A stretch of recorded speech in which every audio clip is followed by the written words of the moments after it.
All right, we are going live now, and we're here with Shetan. I know I'm gonna butcher this. Nor. Yes, you got it. You Okay, got it pretty good. It's Japan Noir. So, but thank you Noir. for you know. I knew I was gonna goof it. Okay.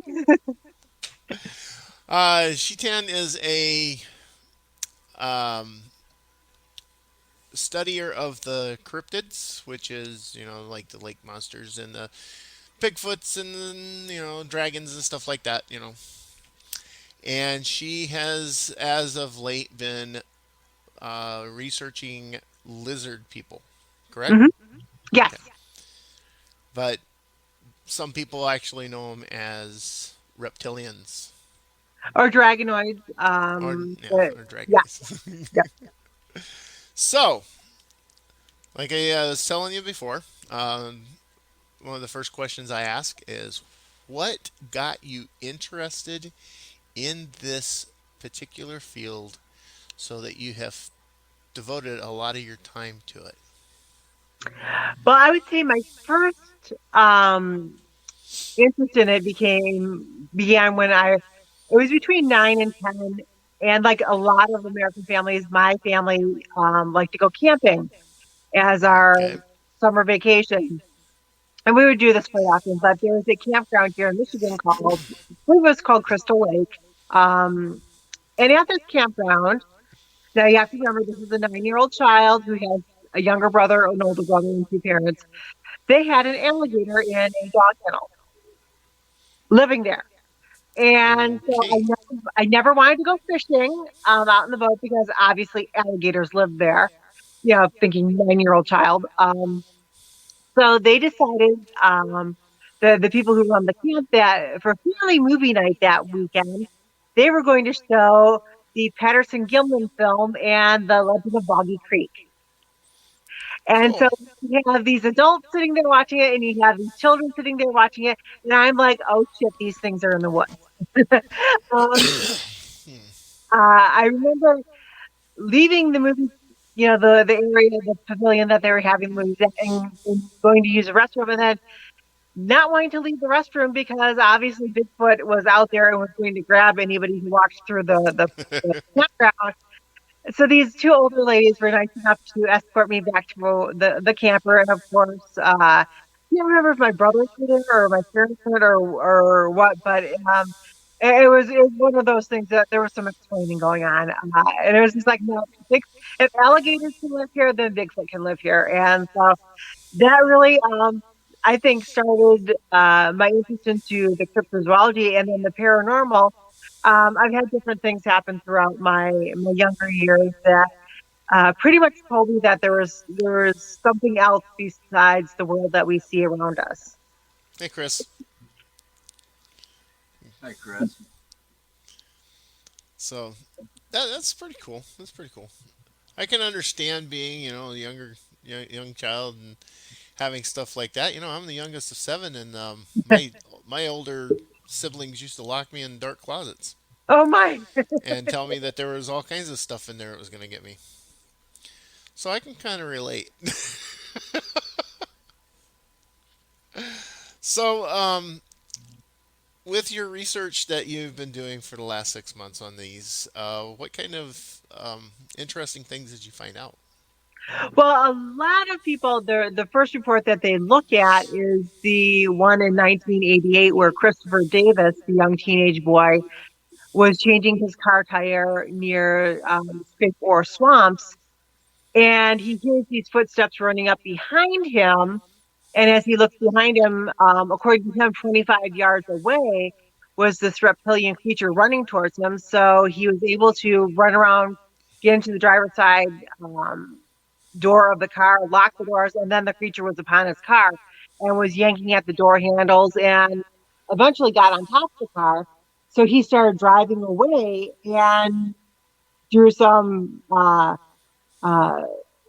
twists and turns, he was able to get to slide off the car. And when he got home, he told his parents about what happened. So then he makes a report with Sheriff Truesdale, and uh, then it kind of becomes a snowball event where other people start seeing the lizard man. They document damage done to his car. But it's interesting to note that 150 years before that, there was actually a similar creature report in the area, except for that creature was 9 feet tall, and the one that attacked Christopher Davis was an estimated 7 feet tall. So that kind of piqued my interest. And then there was reports of people being attacked along the Miami River in Evansville, Indiana. So you have not only land-based lizard people attacks, but also underwater.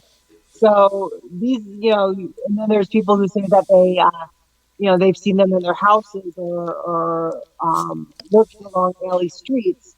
So different people are making different reports, and these are much different than a Bigfoot report or a Dogman report because they're not reporting a furry appearance. They're reporting reptilian. Oh, So right. scale, lizard type skin, alligator type skin. Right. Okay. So with that though, no, I watched your thing from the Paracon, Yeah, and there were some things you were talking about. The possibility of maybe a dinosaur that has yeah, evolved.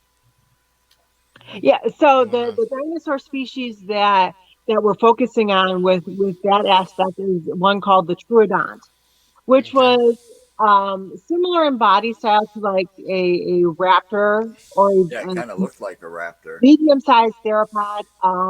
It's standing upright, but the idea is that if the Troodont had not gone extinct, which we put a question mark there because is anything really extinct? Um, if it continued evolving, it would have continued to become more upright and humanoid in shape, and its brain was actually the largest of all the dinosaurs its size. So it not only had this big brain and it was showing aspects of intelligence, but we all know that everything learns from watching the environment around us. Humans learn Right. how to do things from watching other humans. Dogs do it. Lizards, birds do it. So as soon as one creature invents a new technique or something new to help make life easier, everything else picks up on it. And I can only assume that this would have been true of the Troodonts, and they would have eventually been pretty much on the same level as a human being with intelligence and being able to, um, you know, use different tools and aspects like that. Right. So what parts of the country did you find that were reporting these, or was it all over the world? There are reports that come from all over the world. Here in the United States, North Carolina, South Carolina, people had reported along the swampway canal, stuff like that.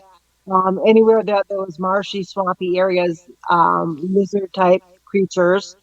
uh, Evansville, Indiana, along the Little Miami River. There's a report of there's a woman with her friend and her children. She went out on an inner tube and something proceeded to start pulling her underneath the water.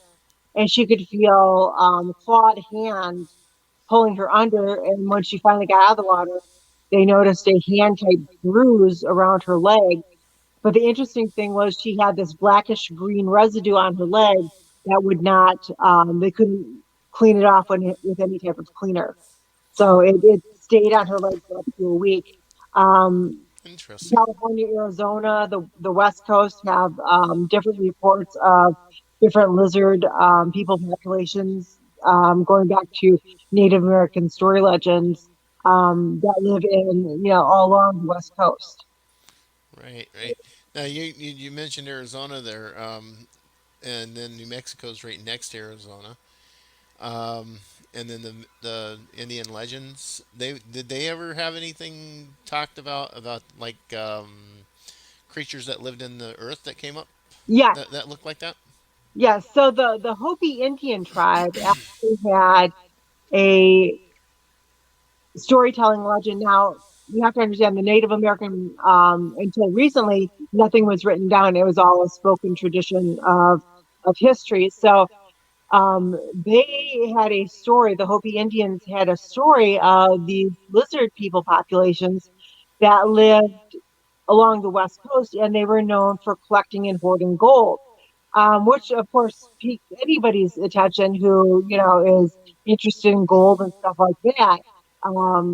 They want that possibility of treasure hunting, but Chief Greenleaf, he ended up telling this story to a gentleman who went back to LA, and he was able to convince the city council in LA. Now, this was back before modern times, but he ended up digging like a 150-foot trench into the ground, because with this technology that he had developed, he said that there was this great big gold deposit 200 feet down into the ground, and so they dug and they dug, but they never really got anything, and so it um it kind of dismissed that legend, particularly of those people being gold collectors, because they were never able to cash in on the gold. But it still remains a Native American legend of the Hopi tribe to this day. Right. Well, shiny objects. It attracts a lot of attention. Well, that's probably the big, when a legend or a story becomes kind of debunked or kind of disappointing. It's like the biggest disappointing because you're expecting to find that gold.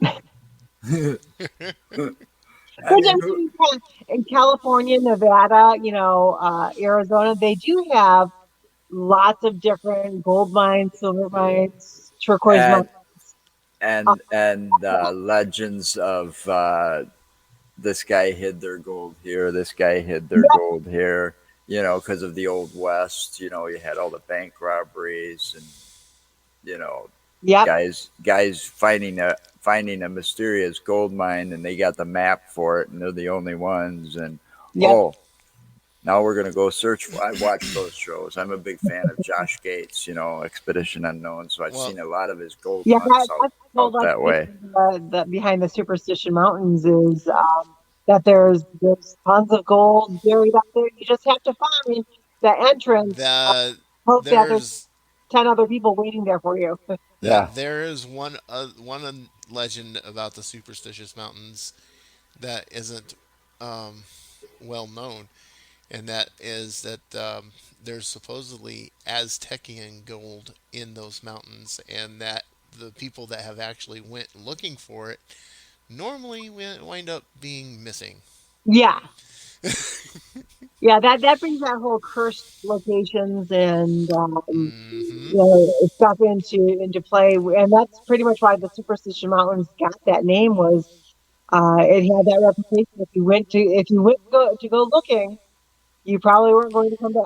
Right. There's also a legend that inside in the mountains somewhere in there, the reason the people are disappearing is because there's a is what if you've watched Ancient Aliens, is what is called a gate of the gods. Hmm. It's a teleportation device basically that will transport you to a different planet, Yes. and that's why they disappear. They go through this and they don't know how to get back. That's one of the Hmm. legends that's surrounding that too. So, what is the determination that you came up with? Do you believe that possibly the lizard people or reptilians are an extinct species, or do Yeah. you think I, that I, maybe they actually originated as an alien race that has came and colonized part of the Earth?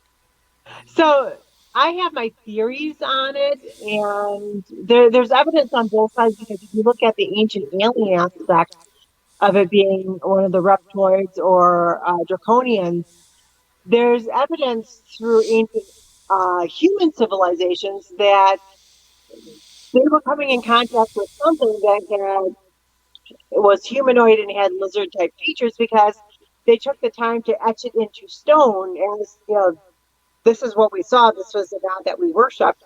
With Sobek being from ancient Egypt, the Yep, crocodile headed god. the crocodilian god of Egypt, Sobek. Yep, yep. And then you've got Quetzalcoatl of the Aztecs. You Mm-hmm. have NK of ancient Sumerians. You have all these different lizard type beings that these ancient cultures either they had heard about them or they had an eyewitness sighting. And because it made such an impression on them, they gave them the level status of God. Just flat out, you're God. You know, so to me, if you're going to make something a god, then they had to exhibit or show some type of remarkable abilities that Yep. you had no explanation for, and you attributed those special powers to that one being. So, in order for the ancient civilizations to document this with carving it into stone, there had to have been an influence there. So, we can look at it from both sides of, okay, were the Troodons evolving up? And then here comes a alien reptilian race that establishes itself on Earth, and they realize they can't breed with humans, so they breed with the Troodons. And now you have this highly intelligent race that kind of sets up, shop here on Earth and know where the resources are, where the oil is, where the diamonds are, where the fossil fuels are, and Right. can take advantage of it. That's a possibility too. But if you're gonna go on to the alien side of it, you also got to look at it in this aspect. According to the ancient Sumerian writings, the Anunnaki were the first alien race to inhabit or to visit this planet, and we are a product of a hybridization of the Anunnaki and an indigenous species here. Now, what if we were not the first or the only? What Right. if at the time of the Triodon that was still here, that the Anunnaki came to this planet because their primary thing, again, we're going right back to gold. That's what they were looking for and Hmm. what they wanted, and it has something to do with being able to maintain life on their planet. Hmm. So they took their DNA, spliced it with an indigenous species on this planet, creating us. Now, what if they did the same thing with the the reptilian? Yeah. What if they took the Trudon and actually spliced their DNA with the Trudon? Because you got to think now, their technology is going to be so far more advanced than we are, or that anything here. So they would be able to merge the DNAs probably and be able to create a different species. Hmm. And you have to look at it also too. The humans are much more capable of doing heavy labor. We know that the ancient Egyptians built the pyramids. Now, could you see reptilian creatures trying to do that with very narrow, bones and not much flesh on their bodies? I don't think so. But they'd Yeah. be good at observing us and watching us and kind of influencing us, saying, "Hey, this is the best way to bury your dead or to show respect to the dead or this is the best way to get these resources. Now go ahead and do it, and we'll pat you on the back and say good job as you do the work, and we'll come tell you is good enough or not. Right. So I can see that being another um, working scenario too. See, maybe we were the labor and they were the overseers. Yes. That could be possible there too. Because the humans are kind of an interesting species because we have some characteristics in common with some of the primates, or the Hmm. primates have some in common with us. See, the humans and the chimpanzees only have two chromosome differences Hmm. in their DNA makeup. The humans have two chromosomes less than the chimpanzees. Right. The chimpanzees and a subspecies of the chimpanzees and humans are the only primate species that will kill for fun. Yes. The other primate species will not kill for fun. The orangutan and the macants and the gorillas, they won't kill for fun, but they do punish. They do punish the wrongdoers in their groups, but they will not kill them just because they can kill them. Oh yeah, chimpanzees will go to war with other groups of chimpanzees Yes, they will. and kill off, and just for the territory, kill off all the males and half the females, and just keep the young breeding females in their group, Hmm. and they do it without any, issue at all. That kind of makes me think that if thank you, Tom. He knows what I'm talking about because I've actually covered this before. Uh, the bonobo. So Yeah. um, they're a subspecies of chimpanzee. They're a little bit smaller, I believe. But the whole thing is it all revolves around the Sumerian writings about the Anunnaki. So that also makes me think with some of the research that you've done and the things that you've found out that I've heard on your little on your Paracon thing and then seen on your website that that it's a possibility that the reptilians could be a product of a genetic splicing of the Anunnaki and a possible uh, relative of the dinosaur. Hmm. Yeah, To, because if you think about it, humans, we're an interesting creature ourselves because we're pretty much hairless except for hair on our head.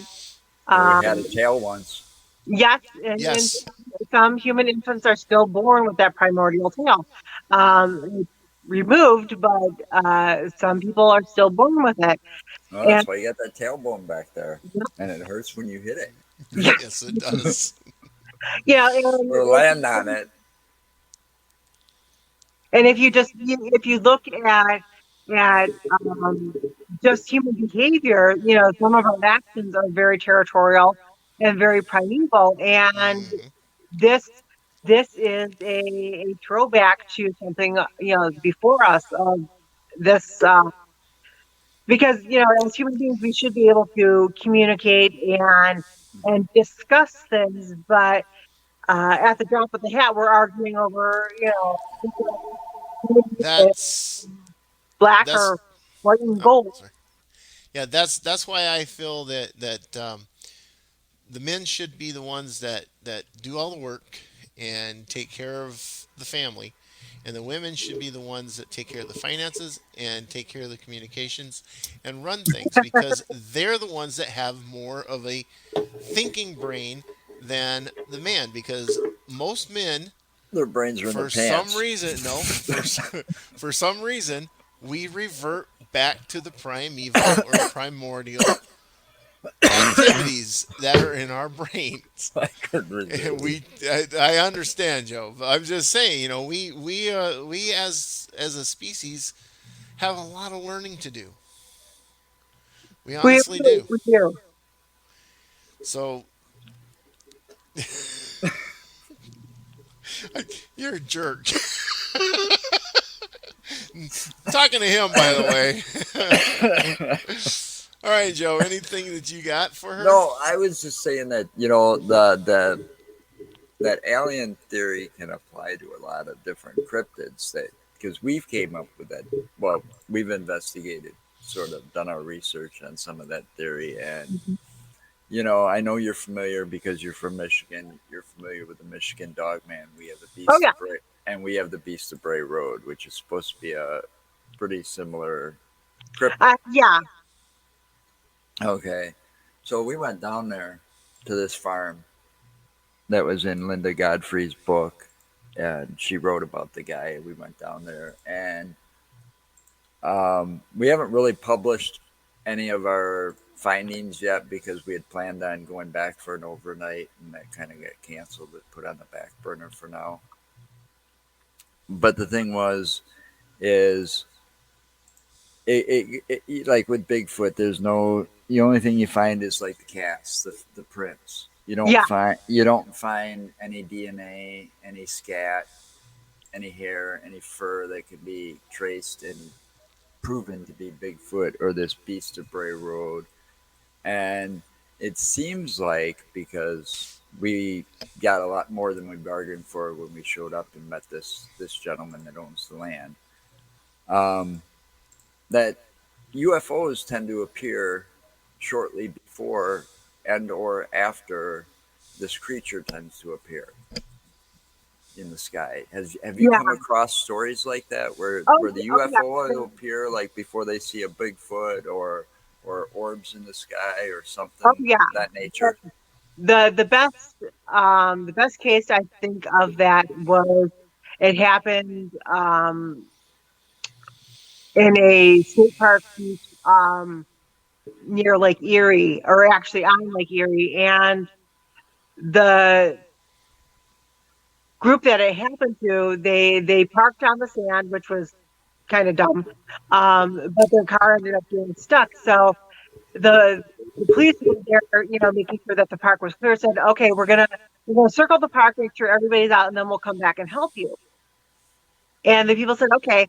So as they're waiting, they see this orb of light coming in close and going into the woods, and they're like, that's a UFO.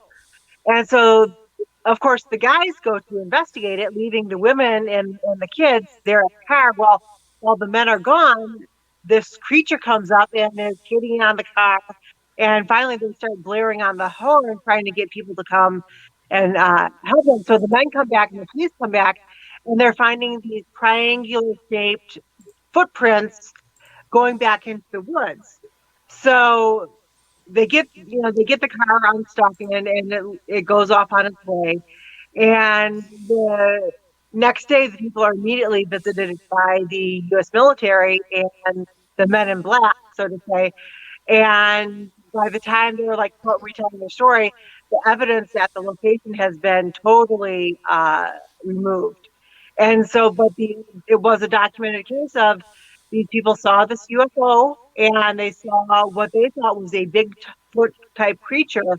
Unfortunately, the footprints were not Bigfootish; they were triangular in shape, and they led to the car and then back to the spaceship, or the location where they said that the spaceship had landed. So there is a documentation of there being UFOs and a Bigfoot-like creature spotted in the same locations. Interesting. Yeah, Definitely interesting.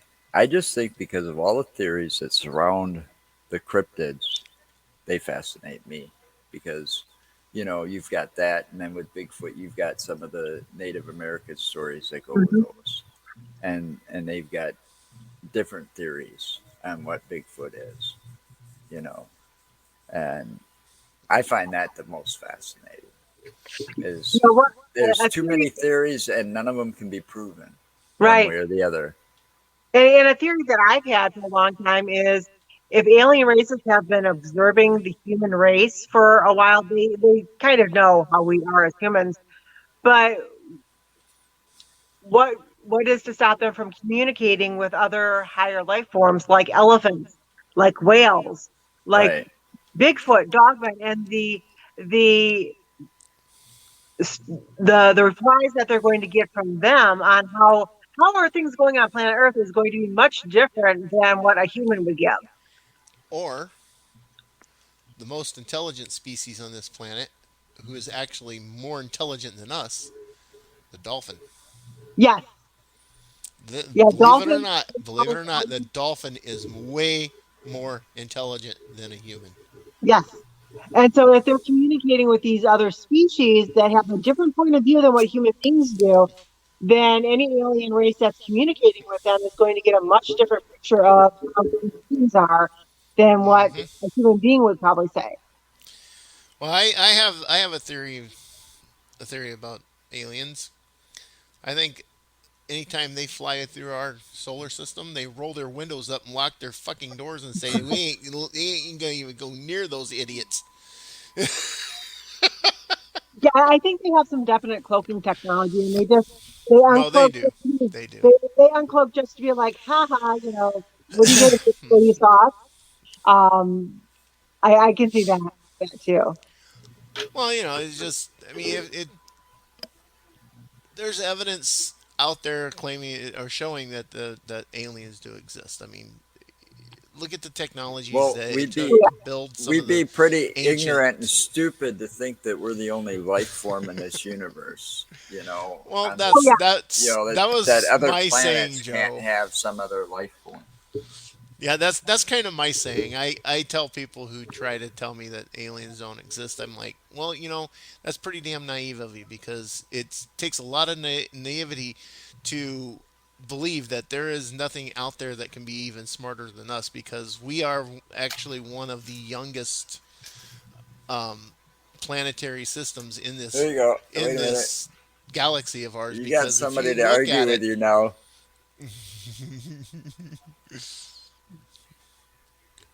Oh, whatever. Tom's calling it fake news. Fact checker here. No, no. Dolphins are way smarter than humans, Tom. They are very much so. But if you look at it, okay, where we're located in our galaxy, in our Milky Way, we are on the outer edges of the yep, Milky Way, and everything in the center or everything closer to the center or from the center out has formed in that manner. So the closer you get to the center of the Milky Way, the older the materials yeah, and the older the planets and the solar systems and the stars and everything are. So for us to sit here and say, ah, we're the only intelligence in this galaxy in this universe because God made us. Okay, who made God? yeah. Ancient civilizations. Okay, Yeah, because if you take me, I'm more again, like I told you before, I'm a out of practice Wiccan. Mhm. I've used to be into the Wiccan faith and everything. So, but I'm more today. I'm more what you would call an agnostic, not a Okay, not an atheist. I do believe in a higher power. I do believe that we have had help over the millennia that we've been on this planet. But I still don't believe that we are a true indigenous species of this planet. I believe our race is a hybrid. So that's my take on some of it. So in order for us to actually say that there is no other intelligence, that we are the only intelligence, that we are the smartest that there's ever going to be, is extremely naive because of the fact of how young we are as a species, how small we are, like the grains of sand on a beach, compared to this galaxy, and not just this galaxy, but this galaxy within this mass universe right. that we have. Yeah, because we're And not even one of the biggest planets in the solar system. We're actually middle of the road. There's bigger planets out there, yes, there and are. uh, we can only hypothesize of what's living on those other planets. But we think we're such an intelligent species, and yet half of us can't wear a mask when we go out to avoid catching COVID. Exactly, Yeah, exactly. exactly. so half of the human race is getting contaminated, and another portion of that race of that population is getting killed by a virus that if we wear a mask and we wash our hands and use hand sanitizers, we can avoid, and yet we're not. Yeah, Well, So yeah. yeah, if we're And this whole stuff could it, have been avoided in the beginning. yeah, All it well, would have not took was avoided, but we would have probably had no. half It as could much, or have about been 10. Only 10% of this no. It if could everybody have would have been followed those avoided. rules from the beginning. so It that could have been avoided because You would have if they still would have, had probably deaths and stuff. That's just the way yeah, disease goes. I understand that, but But the numbers wouldn't be this high. your numbers wouldn't be No, 215,000 no, they'd be people about dead 10% of because that, of it maybe. and over 7 million people infected with it. No, What you would have is a a small micro percent, percentage. a very micro percent, not even a full percent of that. Yeah, so if we're looking at other planets and there's the possibility of viruses, contaminants being on other planets that could easily, if they made their way, back to Earth, wipe out the whole entire, human race because of the way we are as a community and as a functioning creature.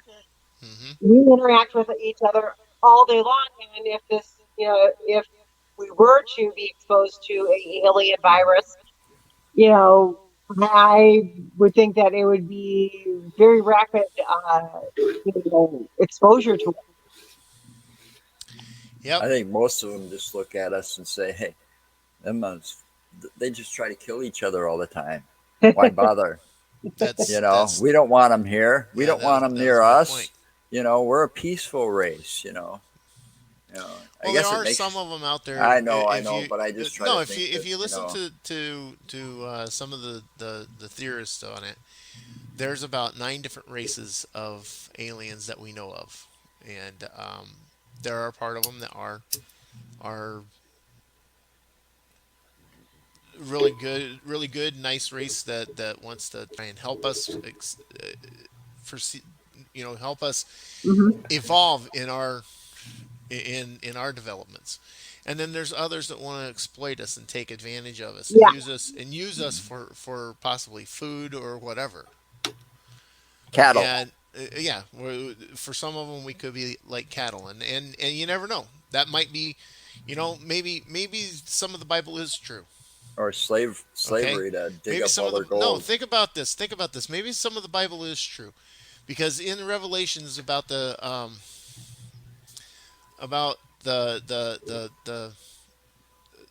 second coming of Christ, it says that all the faithful will disappear from the earth, and the only ones Okay. left will be the sinners. What if that is predicting a calling? What if that is saying that here's this race of aliens that is coming to call their creation on this earth? What if the Anunnaki are coming back and we were actually not just bred for for being labor for them and digging gold and building monuments? What if we were actually bred as being, I don't know, food for them, Hmm. and they're coming to take back some of their food? Yeah. Interesting. That's a scary Yes, thought. yes, I know it is. And how are we going to stop them? Our Oh, you, technology ain't oh, that you ain't gonna isn't that stop. high. You ain't We gonna don't Well, I have stop. mean, that the type of first course of technology. action would be to do a nuclear launch against them, and then you're killing half the planet anyways because of the nuclear fallout. So, Yep, and exactly. who's to say that nuclear energy would even, a nuclear bomb would even this alien. See, that's the reason I don't think they want to mess with us is because we're too busy trying to kill each other. You That's a know, possibility too. and they going, well, they're going to wipe themselves out. Maybe somebody will intervene and this whole world will become peaceful. But I mean, that's just wishful thinking. You I don't know. see it happening. But now, how much of this, like when it comes to cryptids, how much do you think might be misidentification? Because I I think think the Beasts of Bray Road could be a lot of Well, that. I think definitely with Bigfoot and Dogman sightings that there's a lot of misidentifications because realistically you're only getting maybe a 30-second, uh, visual sighting of this creature as it's either running across the road or running down a trail. And a lot of people they take in the color of the creature, the size of the creature, and that's about it. So your reports are, well, it was this 7 foot tall, bigger than me creature that, was brown in color. They Right. don't, sometimes they don't, see the whole profile of the bite. So they don't see if there's a tail. They don't see if there's a snout. They don't see if there's, these ears sticking up on it. They just see the mass of the creature and the color. So I think, we could be looking at a lot of misidentifications with some of these Bigfoot reports actually being dog pens and people just not knowing that that's what they're seeing because of either the way that the creature moved in front of them or uh, the position of how they were able to see it. So I do think that there is the potential there for a lot of misidentification with the Bigfoots and with the Dogman. I got my theories about that dog, man. I've been down to Bray Road, the so-called famous Bray Road here in Wisconsin, and we went down there at night. and and I took some psychology courses and stuff, and I can easily see because of how dark that road is, and how long it is, and how quiet it can be out there. Yeah, the mind can play tricks with you, and you see the wolf sitting there eating roadkill, and then it looks up at you, and the headlights hit the eyes, and they glow like they do. I can easily see the mind playing tricks on you. Wisconsin's got two things, like Michigan probably does: wolves, and coyotes. Hmm. But then there's also the possibility because, we always think that we know it all as a race. Okay, we know everything about this planet as a race. We're sure that this went extinct many years ago. But yet, here this stuff that went extinct, it's washing up on the shores of Japan or Yep. Yep. appearing here in some jungle in Africa or something. And what's to say that what people might not be seeing is uh, could be that dire wolf, Right. Right. Because you just know? because just because they're you can have a breeding population of them, And then and then they slowly die off, but they've probably been breeding with the timber wolves and other types of wolves, so you have that bloodline still hybrids, in there. the hybrids. I Yeah. was just gonna say, I saw a hybrid. I saw a picture of a hybrid once, and I was just shocked. And if, I can't remember the percentages, but it was husky, Siberian husky, German shepherd, and wolf, uh-huh. timber wolf, and that was one big dog. Oh It yeah. was it was bigger than your average wolf. And I've seen wolves up close, because we got in Wisconsin, we've got this uh, preservation area that they have in Poinet, and you can go there, and they've got a pack of wolves Hmm. there.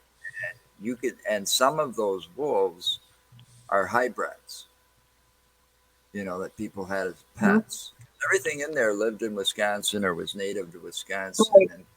and they've even got the cougar there, Yeah.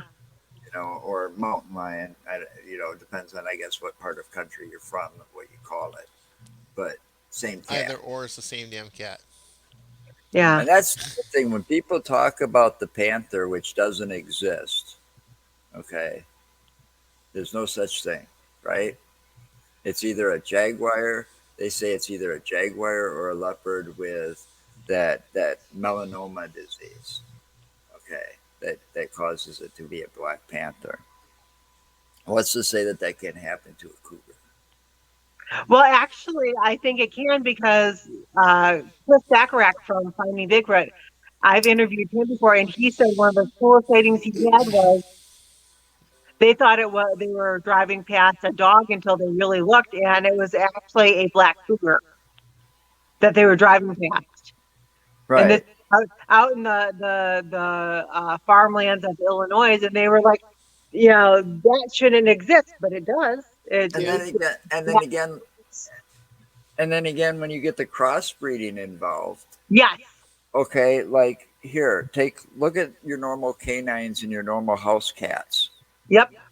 They can almost be any color. It doesn't matter the breed. I Oh mean, yeah, I mean I never saw like a pure white, and my dog's not an albino by any means. But I've never seen a full bred Siberian Husky with her colors. hmm She's almost pure white. She's got just a little bit of a black stripe down her back and a little bit of a mask. That's it. right. You So know. yeah, so for example, so let's say that for some weird reason every poodle on Earth were to disappear. Well, the poodle is not really extinct because we have doodles, we have labradoodles, we have golden doodles. If you breed enough of those, together, eventually you do recreate the poodle, and then you Hmm. get different colors added in. So because of all these hybrids and crossbreeds, nothing truly goes extinct nowadays. It's just you have to look for the bloodlines in a similar species and see if there's any has been any crossbreeding going on between them.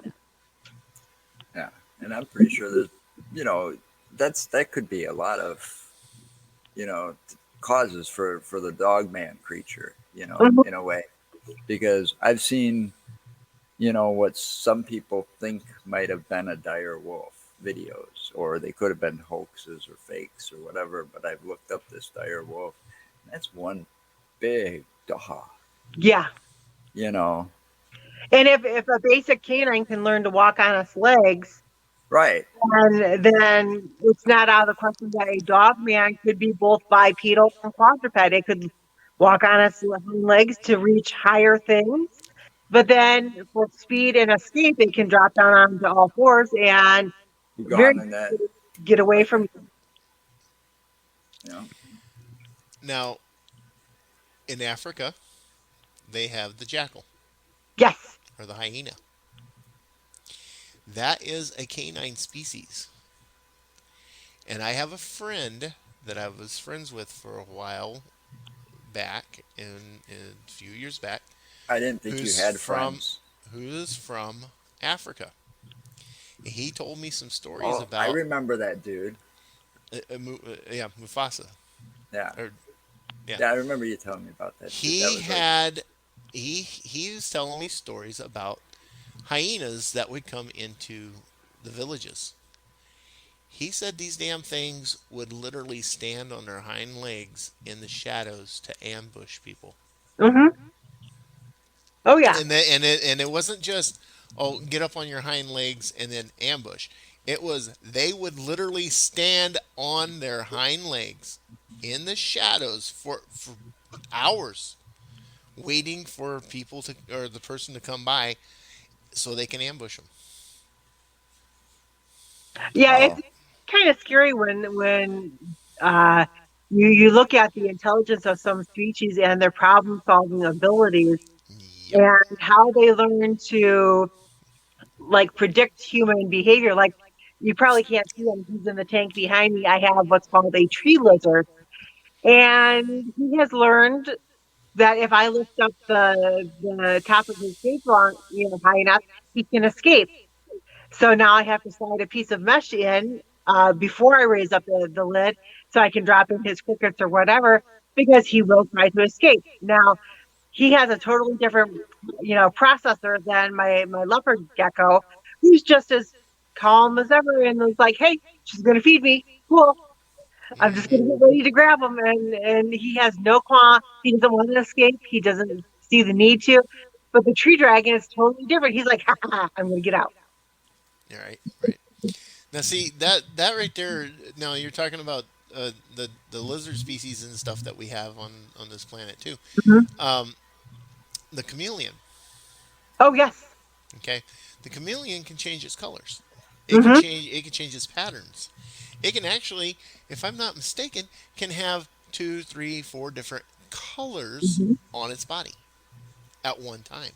yeah, they can blend in so well you wouldn't even know they were there. What if our reptilians have that ability to where they can blend Yeah. into their environment? And that's why it's so surprising when you wind up seeing him, because you didn't see him Yeah. originally because of the camouflage that they were using. Well, it's interesting. We tend to dismiss the intelligence of reptiles, thinking that they're dim-witted, but They do have an intelligence.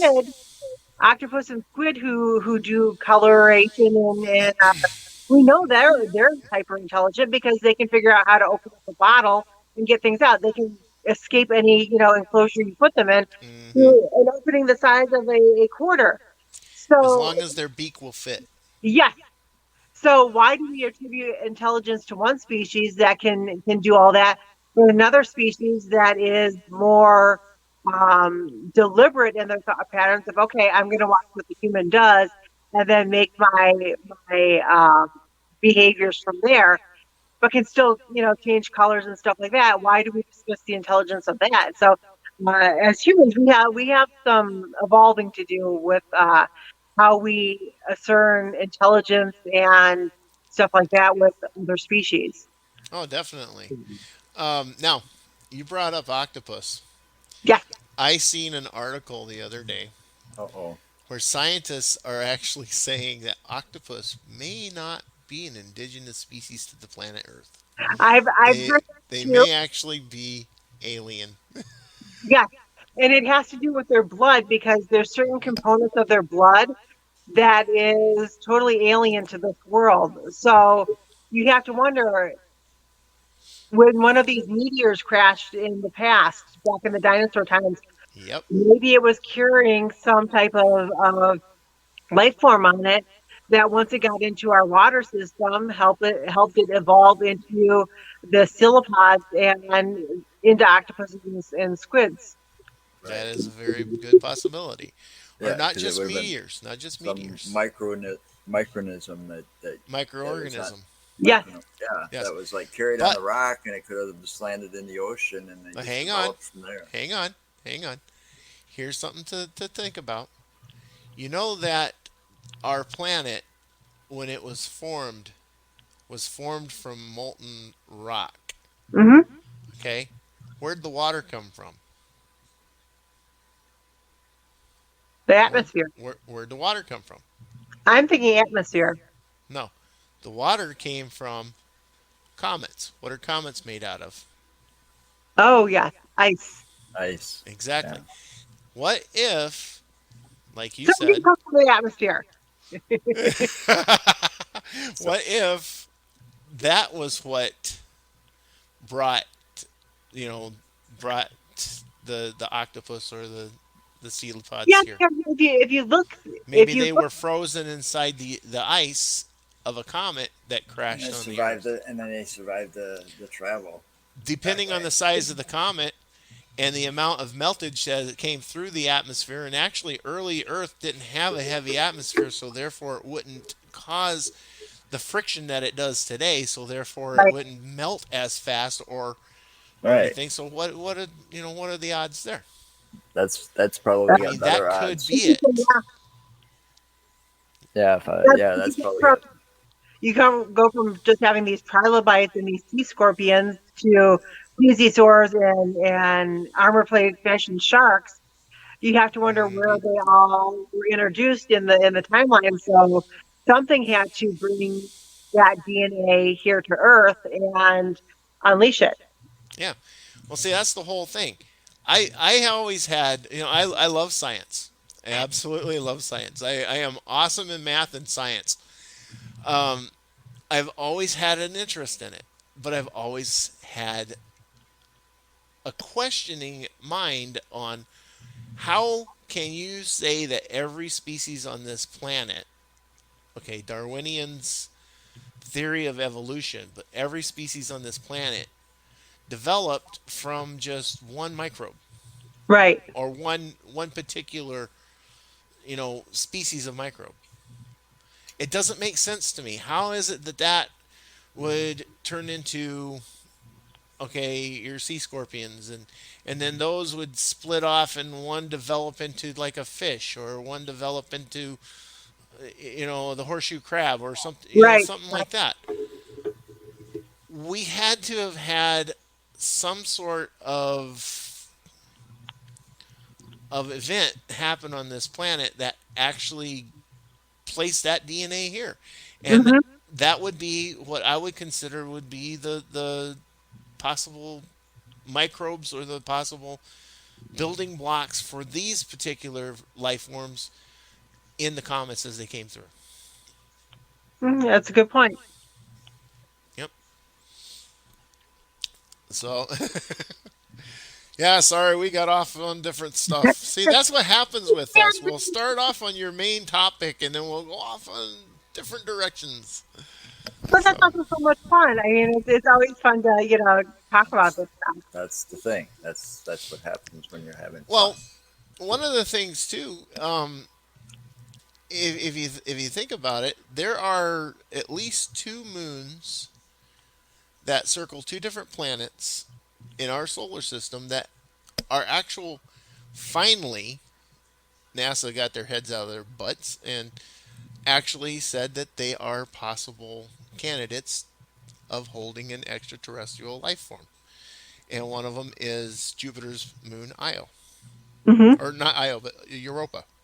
Europa.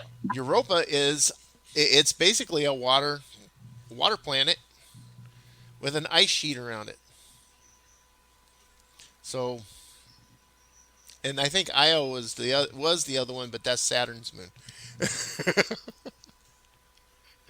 But yeah, I mean, you think about it; those are a possibility because the planets that they're circling are so big that put such a gravitational pull. It keeps the water inside of Yeah. them liquid. And the only reason it freezes on the outside is because of the they don't really have an atmosphere, so they're exposed to the space, and space is like 300 and something below, so it freezes. Hmm. I've always thought that there's a possibility of life in different on other planets in our solar system because of the fact that you know we just cannot be the only living planet. Right.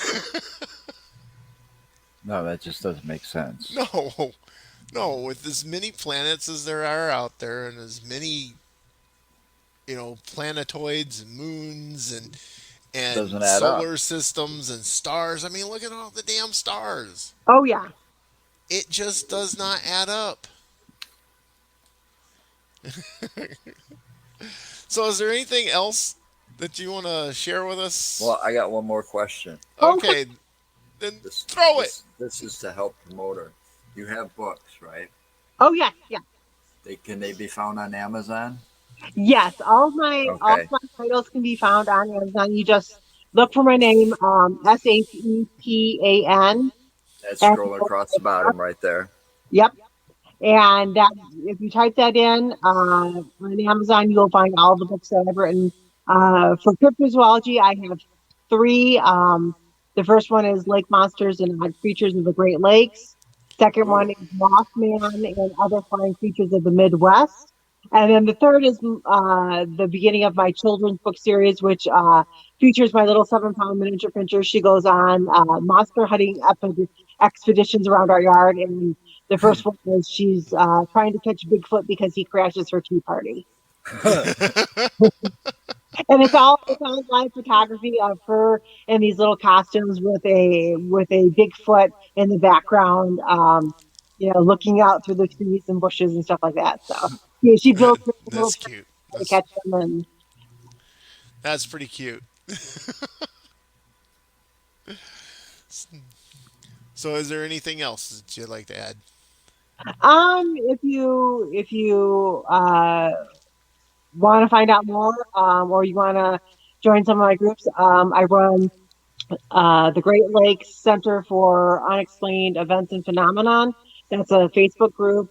There's also the Michigan chapter of the North American Dogman Project.